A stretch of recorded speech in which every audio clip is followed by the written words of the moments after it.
جی ناظرین، میں ہوں آپ کا میزبان کاشف بلوچ اور میرے ساتھ ہیں پروگرام ہے جھوٹ سچ. اور جیسا کہ آپ جانتے ہیں کہ اس پروگرام میں ہم بات کرتے ہیں کسی بھی ایسے منظم جھوٹ کی جس کا مقصد کہیں یہی ہوتا ہے کہ ہمارے معاشرے کے اندر جمہوریت بیزاری اور سیاست بیزاری اور سیاستدانوں سے منافرت، ان کے خلاف ایک بیزاری پیدا کی جائے اور پارلیمانی نظام سے ایک اکتاہٹ کو فروغ دیا جائے، اور یہ کہا جائے کہ اس کی کوئی ضرورت نہیں ہوتی، ایک بندہ آتا ہے اور وہ کتنے 90 دنوں کے اندر سب ٹھیک کر دیتا ہے، سب ٹھیک کر دے گا. پھر بعد میں وہ 90 دن کتنے ہو جاتے ہیں، پھر تو وہ ابھی تک چل رہے ہیں، بے شمار ہو جاتے ہیں. اور پھر یہ بھی بات آتی ہے کہ وہ ایک بندہ آئے گا اور سب انسانوں کو ان کے حقوق مل، انسانی حقوق. کیونکہ ہمارے ہاں یہ دیکھا جا رہا ہے نا کہ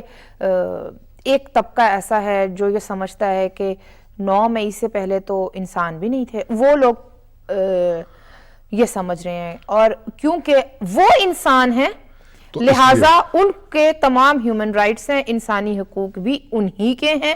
ان سے پہلے کوئی ایسا معاملہ، ارے سب کچھ ٹھیک تھا، کچھ خراب تھا ہی نہیں. دیکھیں آپ نے، میں بھی یہ تعارف ہی کروا رہا تھا کہ ہم اپنے پروگرام میں کیا گفتگو کرتے ہیں. آپ سیدھا اس ٹاپک پہ مجھے دیکھیں، یہ کیا بات ہے، مجھے داد دینی پڑے گی آپ کو کہ آپ نے مجھے بتا دیا، اشارہ کر دیا کہ آج ہم کس جھوٹ کے اوپر بات کرنے والے ہیں. جھوٹ کیا بلکہ منظم جھوٹ، سیدھی ڈس انفارمیشن، بدنیتی کے ساتھ پھیلایا گیا ایک پروپیگنڈا، اور کہیں نہ کہیں وہ انسائٹمنٹ کے زمرے میں بھی آتا ہے. زمرے میں کیا وہ ہے انسائٹمنٹ؟ سیدھی سی بات. اب تو وقت نے ثابت کر دیا کہ 9 مئی سے پہلے جو لوگ گرفتار ہوئے اور 9 مئی کے روز جنہوں نے جو مختلف ایسی کارروائیوں میں ملوث تھے کہ جس کے بعد ان کو جب پکڑ دھکڑ ہوئی اور ان میں کچھ خواتین بھی شامل تھیں، توڑ پھوڑ ہوئی ہے، جی تنصیبات پر حملے ہوئے ہیں، پھر جس طرح سے کار سرکار میں مداخلت کی گئی، پھر جو کیا ہے جو نہیں کیا گیا اس میں کچھ خواتین کو بھی گرفتار کیا گیا، اور پھر بعد میں یہ حملہ آور خواتین. بالکل میرا کانٹیکسٹ یہی ہے، جو جن کی ویڈیوز موجود ہیں، جو اکسا رہی ہیں اپنے ساتھیوں کو، مجمع کو اکسا رہی ہیں کہ آپ توڑ دیں، آپ پھوڑ دیں، سب کچھ. وہ کیا کہا کرتے تھے ایک صاحب، جو یہ بھی کہتے تھے کہ پیشن گوئیاں جن کا کام ہے کہ جلا دو گھرا، جو بھی وہ، اب وہ کوٹ بھی کرنے کی ضرورت نہیں ہے یہاں پر. تو میں عرض یہی کر رہا تھا کہ ان خواتین جو شامل تھیں اس قسم کی، تو انہوں نے بعد میں یہ پروپیگنڈا کیا کہ جیل میں ان خواتین کو تو گرفتار کیا گیا، تھانہ اور جیل کے معاملات تھے. پیچھے جو ان کی سیاسی جماعت کے بچے کچے افراد ہیں اور جو ان کا سوشل میڈیا سیل ہے، پروپیگنڈا سیل ہے، تو پھر صحیح بات کرنا، بچی کچی سیاسی جماعت کے بچے کچے کارکن، تو انہوں نے یہ بہت حساس معاملہ ہے جی کہ آپ خواتین سے جڑے ہوئے ایک ایسے سماج میں ایک ایسے معاملے کو ہوا دے رہے ہیں جو ہوا بھی نہیں. آپ نے کہا کہ ان خواتین پر ٹارچر ہوا ہے اور ان خواتین کو سیکشل ابیوز کا نشانہ بنایا گیا ہے، اور یہ مسلسل 1-1.5 مہینہ اس خبر کو، اس ڈس انفارمیشن کو پھیلایا گیا، اور اس کے اوپر پورا پروپیگنڈا نہ صرف سجایا گیا بلکہ انٹرنیشنل لیول کے اوپر ان لوگوں نے تمام ہیومن رائٹس کی جتنی بھی آرگنائزیشنز ہیں بین الاقوامی سطح پر، ان کو ٹیگ کر کے اور پرانی ویڈیوز اور خبروں میں ٹیگ کر کے اور تصاویر میں کہ یہ آج کا واقعہ، یہ 9 مئی کا واقعہ، یہ اس کے بعد کے واقعات ہیں. مطلب ایک پورا آپ کو میکنزم دکھائی دیتا ہے، ایک سوچی سمجھی ایک منصوبہ بندی دکھائی دیتی ہے کہ آپ نے خواتین کے حوالے سے یہ بات پھیلا دی. اب ظاہر ہے آپ ایک بات پھیلا رہے ہیں تو آپ کے ملک میں بھی ہیومن رائٹس کے حوالے سے آرگنائزیشنز موجود ہیں. Then we have national commission for human rights NCHR. تو پھر وہ لوگ ظاہر ہے ان کو نکلنا پڑا، اور ان لوگوں نے دیکھا. آج ابھی جو ہم بات کر رہے ہیں وہ ہے NCHR نے ان جیلوں کو جب وزٹ کیا تو وہاں سے جو انہوں نے باتیں کی خود ان پریزنر سے، اور خود انہوں نے ایویڈنس اکٹھے کیے، اور ان کی رپورٹ کیا بتاتی ہے؟ ایسا کچھ بھی نہیں ہوا، ایسا کوئی واقعہ نہیں ہوا جس میں کسی خاتون کو ٹارچر کا نشانہ بنایا گیا ہو، یا کسی خاتون قیدی یا کسی مرد قیدی کو سیکشل ابیوز کا نشانہ بنایا گیا ہو. دیکھیں یہ اتنا حساس معاملہ ہے، اور اتنی حساس نوعیت کے معاملے کو ایک ایسے سماج میں ہوا دینا جو ہوا بھی نہیں، یہ کتنی بے حسی ہے۔ اچھا، آپ اس ڈس انفارمیشن کے میکنزم پہ غور کریں۔ جو ایک چونکہ ان جھوٹی خبریں پھیلانے والوں کو پتہ ہے، خبروں سے زیادہ پروپیگنڈا پھیلانے والوں کو یہ پتہ ہے کہ چونکہ ہمارے سماج میں پیٹریارکی ابھی بھی بہت راسخ ہے، تو اس میں اگر آپ یہ کہیں کہ خواتین کو آپ استعمال کریں، اور میں کوٹ ان کوٹ کر رہا ہوں کہ ایک ایسے جذبات ابھارنے کی کوشش کریں کہ دیکھیں آپ کے گھر کی خواتین محفوظ نہیں ہے تو آپ باہر نکلیں، یہ ان کی چالاکی ہے کہ جس طریقے سے انہوں نے اکسایا، اپنے سپورٹرز کو اکسایا اور ان لوگوں کو اکسانے کی کوشش کی جو کسی کی سائڈ پر بھی نہیں۔ لیکن چونکہ اگر آپ یہ دیکھیں گے کہ پاکستان میں اس طرح کی زیادتی ہو رہی ہے تو یہ خبر چلتی رہی، اور بہت ساری اس دوران ہم نے یہ بھی دیکھا کہ وہ خواتین خود کہہ رہی ہیں کہ ہمارے ساتھ کچھ نہیں ہوا، لیکن انہوں نے یہ کہا کہ اصل زیادتی تو یہ ہے کہ ہمیں گرفتار کیا، مطلب کہ آپ توڑ پھوڑ کرتی، آپ حملے کرتی، آپ کسی بھی طرح سے بلووں کا حصہ رہتی، لیکن آپ کو قانون توڑنے اور آپ کو کار سرکار میں مداخلت کے اوپر گرفتار نہ کیا جاتا۔ یہ کیسا قانون اور انصاف ہے؟ ان کا قصور نہیں ہے، ان کو سکھایا یہ گیا تھا کہ یہ جو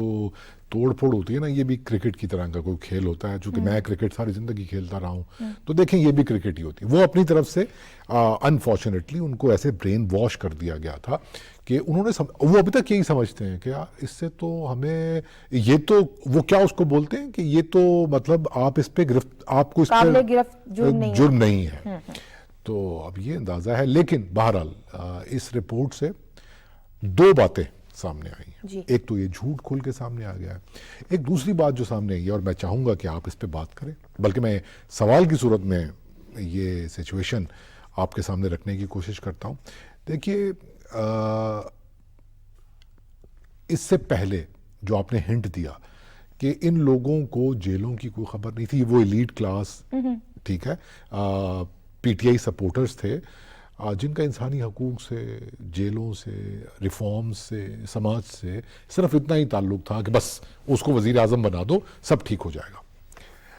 اب ان کو انسانی حقوق یاد آ رہے ہیں، اب ان کو جیلوں کی صورتحال نظر آ رہی ہے۔ نہیں، اب تو باقاعدہ درخواستیں دی جاتی ہیں کہ ہمیں جیل میں بی کلاس دی جائے،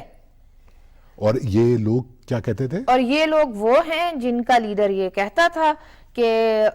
سابق وزیر اعظم پاکستان میاں محمد نواز شریف کو جب ایک جھوٹے کیس میں جیل میں رکھا گیا تو یہ صاحب جب امریکہ کے دورے پر تھے تو وہاں پر منہ پر ہاتھ پھیر کہتے تھے میں جا کر ان کے کمرے سے یہ اے سی نکلواؤں گا اور یہ سب کروں گا، اور پھر انہوں نے بعد میں ایک قانونی پاس کیا کہ کوئی سیاستدان جو ہے وہ اسپیشل ٹریٹمنٹ کا مستحق نہیں ہوگا جیل میں جاتے، اور آج یہ لوگ درخواستیں دے رہے ہیں کہ ہمیں بی کلاس ملے۔ جو این سی ایچ آر کی رپورٹ کی میں بات کر رہی ہوں کاشف صاحب، اب ایسا نہیں ہے کہ یہ کسی ایک جیل میں گئے اور انہوں نے وہاں کے لوگوں سے پوچھا اور واپس آ گئے۔ کراچی، پشاور، لاہور، راول پنڈی، کوئٹہ، نوشہرہ، سوات اور شیخوپورہ جیسی جیلوں میں یہ لوگ گئے، پوری کمیٹی تھی، اور انہوں نے وہاں پر جا کر میڈیکل ریکارڈ بھی دیکھا ان پریزنرز کا۔ سب سے اہم بات یہ ہے کہ ان قیدی خواتین سے، مردوں سے خود بات کی۔ اس رپورٹ کی میں ایک پوائنٹ ہے جو اصل تکلیف کا باعث ہے میرے جیسی بندی کے لیے، وہ یہ کہ دیکھیں وہاں پر پشاور میں 13 بچے ہیں، انڈر ایج بچے ہیں جو کہ یہ سارے حملہ آوری میں پکڑے گئے اور جیل میں ہیں، اور ان کے پاس کوئی لیگل ایڈ نہیں ہے، کاؤنسل نہیں ہے، کوئی ایک شخص نے اس سماج کو اتنا تقسیم کر دیا، اس کے اوپر تو جو بحث ہو وہ کم ہے۔ لیکن آپ یہ دیکھیں کہ ان معصوم بچوں کا کیا قصور تھا، ان بچوں کا مستقبل کیا ہے، ان کو نہ تو اپنے رائٹس کا پتہ ہے، ان کے لیے کسی نے سوشل میڈیا پر ٹرینڈز نہیں چلانے، ان بچوں کو لیے کسی نے وکیل نہیں کرنے، ان بچوں کے لیے بلکہ ان کی گرفتاری کو بھی یہ باہر انٹرنیشنل مارکیٹ میں بیچ کے اپنے لیے ہمدردیاں۔ یہ تو وہی بات ہے نا، جیسا کہ ان صاحب نے فرمایا تھا کہ اس سے تو بہتر تھا۔ اب ایک ایسا شخص جس کو لیڈر مانا جا رہا ہے، ایک کلٹ لیڈر مانتا ہے، اور وہ کہتا ہے کہ اس سے تو اچھا تھا اس ملک پر بم مار دیا جاتا ہے، کوٹ ان کوٹ کر یہ آپ نے ایک بہت ہی اہم پہلو اور میں تو یہ کہوں گا کہ ٹریجک ہے بہت زیادہ. لیکن ایک اور بات میں اس پہ بھی واپس آنا چاہوں گا. جو سوال بھی میں نے آپ سے پوچھا, ایک تو آپ نے اس کا جواب دیا, ایک میرا دل کر رہا ہے کہ اپنے سوال کا میں بھی تھوڑا سا خود جواب دوں اگر آپ کی اجازت ہو تو. دیکھیے انفارچونیٹلی یہ ہوتا رہا ہے کہ ایک چیز ہوتی ہے نا کلچرل وائلنس, یا جس کو ہم اسٹرکچرل وائلنس کہتے ہیں. آپ نے اگر وائلنس کی کوئی شکل دیکھنی ہے تو وہ آپ کو سامنے نظر نہیں آئے گی. جس طریقے سے کوئی بھی سماج کلاس میں تقسیم ہوا ہوتا ہے تو بہت ڈیپ جا کے آپ کو اندازہ ہوتا ہے کہ اسٹرکچرل وائلنس ہوتا کیا ہے. تو میں یہ سمجھتا ہوں کہ یہ موقع ہے اس تمام کلاس کے لیے جو بے خبر تھی, اور آج جب ان کے اوپر یہ صورتحال بنی ہے تو میرا خیال ہے کہ اس پوری کلاس کو, ہم تمام لوگوں کو اس اسٹرکچرل وائلنس کے حوالے سے بھی اپنی بے حسی ختم کرنے کی ضرورت ہے. کیسے, یہ ایک لمبی بات ہے اور میرا خیال ہے اس وقت بریک کا وقت ہے. واپس آ کے میں اس پہ اگر تھوڑی سی روشنی ڈالوں تو میرا خیال آپ مجھے روکیں گی نہیں. بالکل نہیں. ہم اس بریک کے بعد ایک ایکسپرٹ سے بھی بات کرتے ہیں کہ یہ رپورٹ کیا کہہ رہی ہے اور یہ معاملہ کیا تھا. Welcome back. بریک پر جانے سے پہلے ہم ڈسکس کر رہے تھے ایک ایسی ڈس انفارمیشن, ایک ایسا پروپیگنڈا جو کچھ ہفتوں تک ہم نے دیکھا, لیکن اب جب NCHR کی رپورٹ آئی ہے تو وہ اس سے بالکل مختلف ہے. اس حوالے سے بات کرنے کے لیے ہم نے دعوت دی ہے فوزیہ یزدانی کو, جو کہ پالیسی ایڈوائزر ہیں. شکریہ فوزیہ ہمیں جوائن کرنے کے لیے. Thank you for having me. اچھا فوزیہ, آپ بتائیے کہ یہ ایک ڈس انفارمیشن کا ایک پورا معاملہ چلا, اور پھر خواتین کے حوالے سے جو باتیں آتی رہیں, اور اب جب NCHR کی رپورٹ سامنے آئی ہے تو وہ اس سے بالکل مختلف بات دیکھنے کو مل رہی ہے. آپ کیسے دیکھتی ہیں اس سارے معاملے کو؟ افشا تھینک یو مجھے انوائٹ کرنے کے لیے. میرے خیال میں اس کو دیکھنے کے لیے نا ایک قدم ہمیں پیچھے رکھنا ضروری ہے, اور وہ اس لیے ضروری ہے کہ ہر چیز کی ایک پولیٹیکل اکانومی ہوتی ہے کہ کیوں ایسے ہو رہا ہے, اور یہ دیکھے جانا بھی بہت ضروری ہے. تو سب سے پہلے تو یہ سمجھنا ضروری ہے کہ ہمارے گھر سے لے کر معاشرے تک میں سوال جواب ڈائلاگ کا کلچر نہیں ہے, بلکہ ایک ٹاپ ڈاؤن اپروچ ہے. اس میں جب آپ سیاسی وابستگی, پسند ناپسند کی اندھی عقیدت اور نفرت کو ایڈ کرتے ہیں نا, تو وہ پھر مل کے فیک نیوز اور پوسٹ ٹروتھ ایرا بنا دیتی ہیں, جس میں سچ اور جھوٹ دونوں اپنی شناخت کھو دیتے ہیں. اور یہی ہم نے دیکھا کہ ابھی بھی یہی ہوا. چونکہ یہ سوٹ کرتا تھا کہ ایک آلٹرنیٹ نیریٹو 9th مئی کے بعد بنایا جائے, تو اس میں بہت انہوں نے کہا جی خاتون, پہلے کہا کہ خواتین کو جیل میں ڈال دیا, جب اس کو کاؤنٹر آرگیو کیا گیا کہ رول آف لا یا قانون کی حکمرانی میں مرد اور عورت کی تفریق نہیں ہوتی, اور اگر کسی عورت نے بھی کوئی غلط کام کیا ہے جو غیر قانونی ہے تو ان کو بھی قانونی جو ڈیو پروسیس آف لا میں سے گزرنا پڑے گا. تو انہوں نے کہا ویری گڈ. پھر ہم پولیس گردی چونکہ عام ہے, پولیس ہمارے ہاں بہت زیادہ نشانہ بنتی ہے کردار کشی کا ایز این انسٹیٹیوشن, تو انہوں نے کہا ویری گڈ. پھر یہ ڈال دیتے ہیں کہ ان پر تشدد اور نیچرل وائلنس ہوا, اور اس کے بعد کوئی نہیں پوچھے گا. تو یہ بڑی میرے حساب سے یہ ایک سوچی سمجھی اسکیم کے تحت یہ چیز کی گئی, جس میں یہ خیال نہیں کیا گیا کہ ان گھروں پر جن سے وہ خواتین بلانگ کرتی ہیں, وہ خواتین اور ان کے گھر لارجر فیملی کے اوپر اس کا کتنا برا اثر پڑے گا.